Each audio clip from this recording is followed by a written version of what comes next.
Hello everyone. I am Jaya Kagra, Assistant Professor of Commerce, Government City College, Nayapur. Today I am starting with the topic auditor, and the last class we have deal with section 143 subsection 8. So to continue with those section auditor rules for auditor's duty, I am starting with the 140 section 143 subsection 9. Auditor shall compel with the standard on account auditing during his course of audit. So whenever he is performing his role as an auditor's duty, under that he has to keep in mind the standards of auditing. What are the standards of auditing? Any deviation from standard of auditing should be explained with the reason as why he opted should be made clear. He should refer the guidance notes and other material released by Chartered Institute of Chartered Accountant of India from time to time and seek help from the fellow members of the Chartered Accountant of India on certain aspects where he is unable to inform a opinion. If he want any opinion, he can take help from the Institute of Chartered Accountant of India from time to time. Section 143, subsection 10. The central government may prescribe the standard of auditing as recommended by the Institute of Chartered Accountant of India in consultation with and after examination of the recommendations made by the National Financial Reporting Authority NFRA. NFRA is one authority where any chartered accountant consultation with the after examination. Until such standards are notified, the standard which are issued by the Institute of Chartered Accountant of India shall be deemed to be the auditing standard for the purpose of auditing. For the purpose of auditing, any standards are there that should be required from the Institute of Chartered Accountant of India. National Financial Reporting Authority is regulatory authority for auditing, accounting, and financial reporting to advise on matters related to accounting, related to auditing standards in addition to accounting standards. So, whenever the auditor performing his duty, he has to keep in mind both the standards, accounting standards and auditing standards. The regulatory authority is National Financial Reporting Authority, which says that act as a regulatory body for the accountancy profession. For accountancy profession, this is a regulatory body.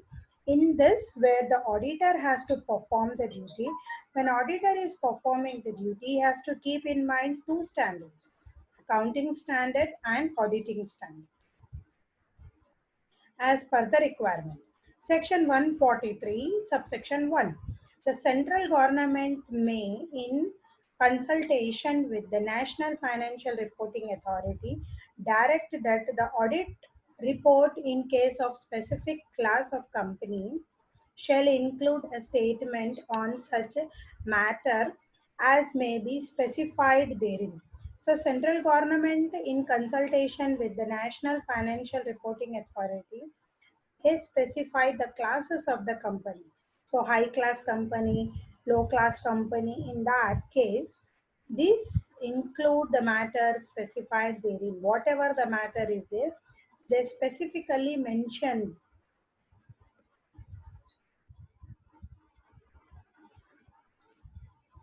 143 subsection 12 reporting on fraud. Whenever any fraud related to the accounting standard or the auditing standard, in that the fraud is done by the accountant or the clerk, it is a auditor's responsibility to inform the fraud. Auditor of a company in course of performance of his duty as an auditor has a reason to believe that an offense involving fraud is being or has been committed against the company by an officer or the employee of the company, then the auditor should immediately report the matter to the central government within such time and in such a matter as may be prescribed. So here auditor has a duty to inform who is doing the fraud, whether the officer is a fraud or the employee is a fraud. He has to inform this immediately, or we can say the report this matter immediately to the central government. Auditor should forward his report to the board or the audit committee, as the case may be immediately after he comes to know about the fraud and seeking their reply or observations within 45 days. So auditor should forward his report to the board or the audit committee. So auditor's responsibility is to forward the report as a case immediately comes to know about the fraud, seeking their reply or observation within the 45 days. So he has to wait for the 45 days and immediately he has to inform the matter to the board of the committee members.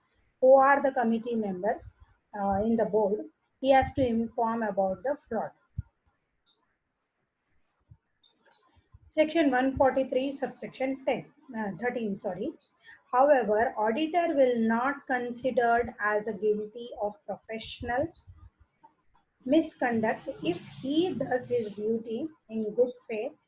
Example, the duty of confidentiality will not be affected in case the auditor reports such matter to central government in good faith as per the second schedule of Chartered Accountant Act 1949. So according to the Act 1949, according to the section 143 subsection 13, auditor's duty is to keep the work as a confidentiality because his duty is to perform the duty in good faith. He has to keep everything in a confidential matter. Auditors report such report to central government in good faith. Whatever the report the auditor is preparing, that report is called an auditor's report. So that report should be a confidentiality before submitting that report to the central government. It's the duty of the auditor to keep everything in a good faith, or whatever his profession is, that he should not disclose the information to some other person. Section 143, subsection 14. This section shall apply to the cost auditors conducting cost audit and the company secretary doing the secretarial audit. So here we can say the company secretary is a person who shall conduct this cost audit. Cost audit play a very important role because in this audit, cost per unit of any product, what is the cost actually, the raw material, the finished goods, the semi-finished goods, everything comes in the cost. So it's very difficult for the person to do this auditing work. So company secretary is a person who is doing this particular audit, that is called cost audit. Secretarial audit has been introduced newly in Companies Act 2013. It is a process to check the compliance made by the company under corporate law and other laws, rules, regulations, procedure, etc. It is a mechanism to monitor compliance with the requirement of state laws and the processes.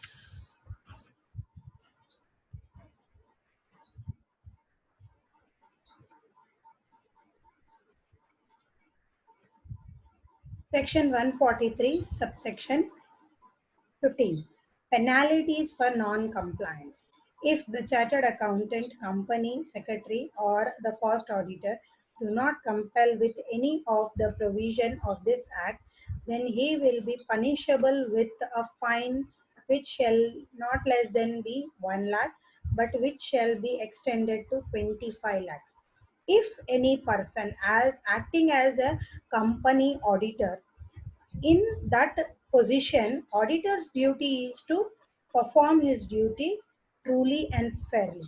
If he is not doing so, In that situation, he shall be charged rupees 1 lakh as a punishable fine, which can be extended to rupees 25 lakhs, because in big company, if the person is not performing his duty correctly, that can be extended to 25 lakhs. That punishable fine, that is a fine which is charged to the auditor, who is a chartered accountant or a company secretary, for the cost auditor, for doing the cost audit work. So here there are the total 15 section. In section 143, subsection 15 are there. So we have completed the total sections till 15, subsections 15 in section 143. In the last class and today's class, we have done with this. So next thing is, what is a auditor? That is a simple thing. A stands for auditing, accounting and others. U stand for underline, D stand for data, I stand for information, T stand for to give, O stand for opinion in the audit report. So auditor's duty is to prepare the auditor's report, from starting checking the accounting till preparing the auditor report is the auditor role. Okay. Next thing is rights of auditor. Right of access to books of account.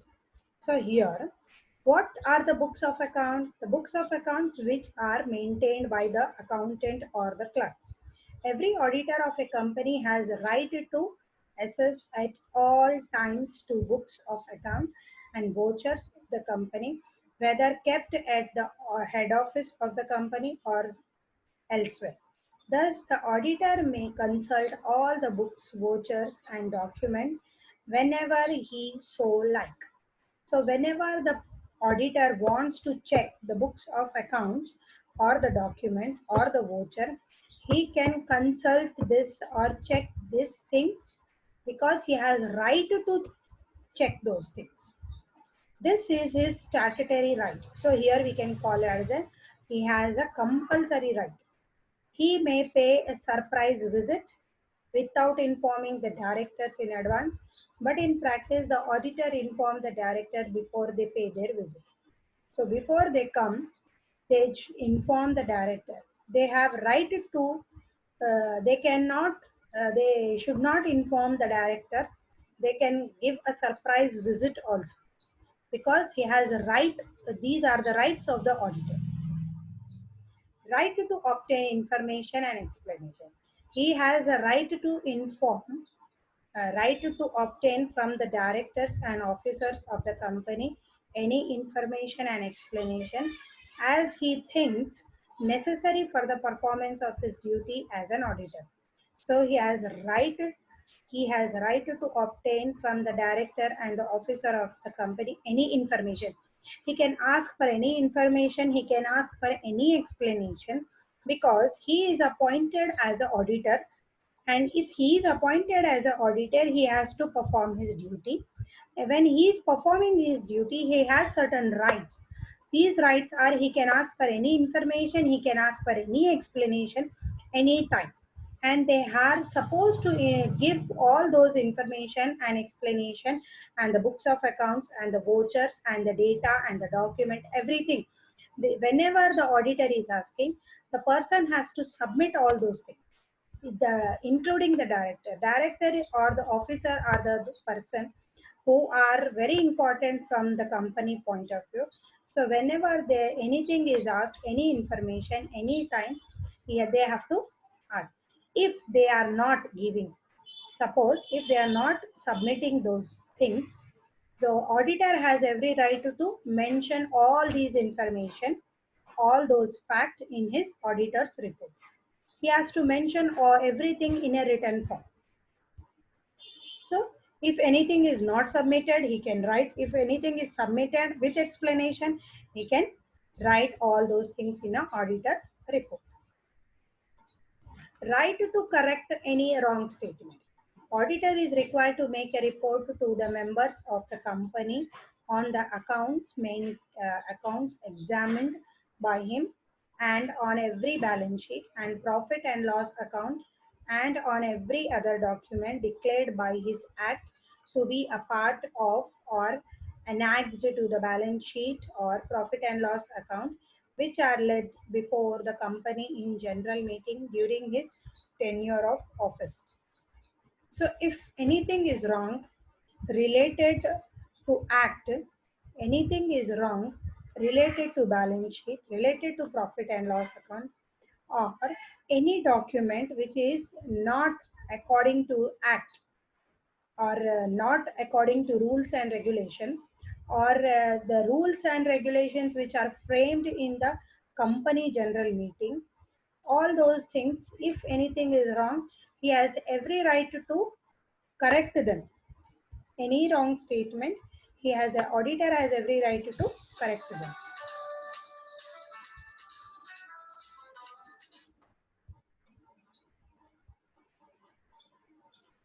Next thing is, the director have a duty to prepare them and present them to the auditor. Auditor cannot require but advise the director to amend their system of maintaining accounts if it is faulty.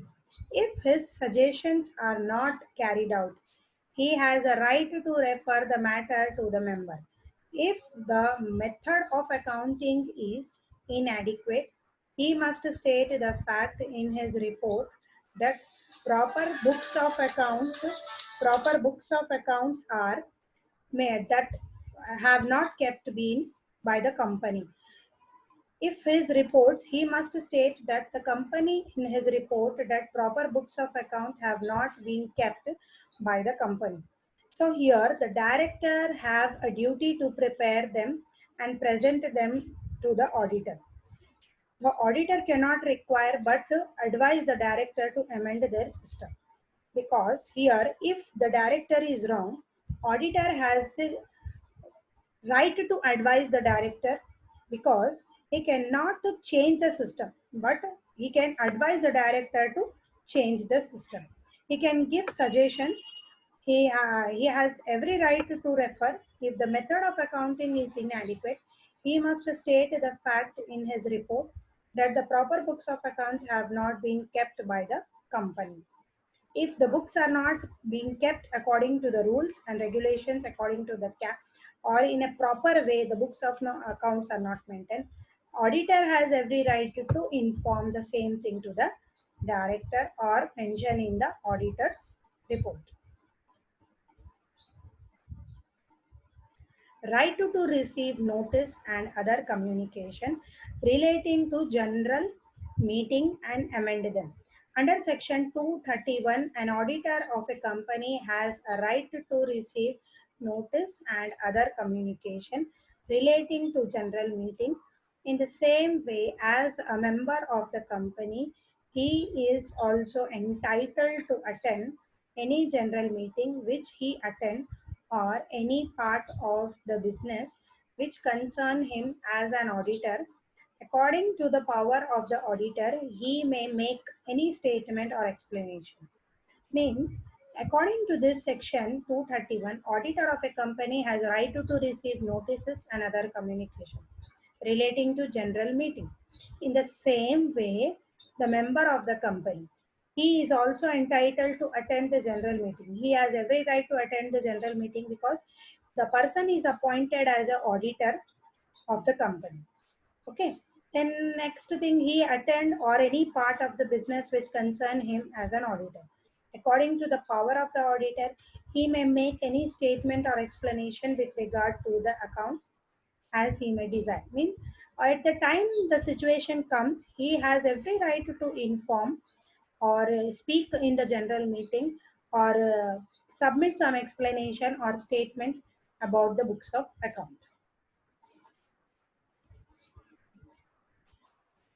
He need not, however, answer any question.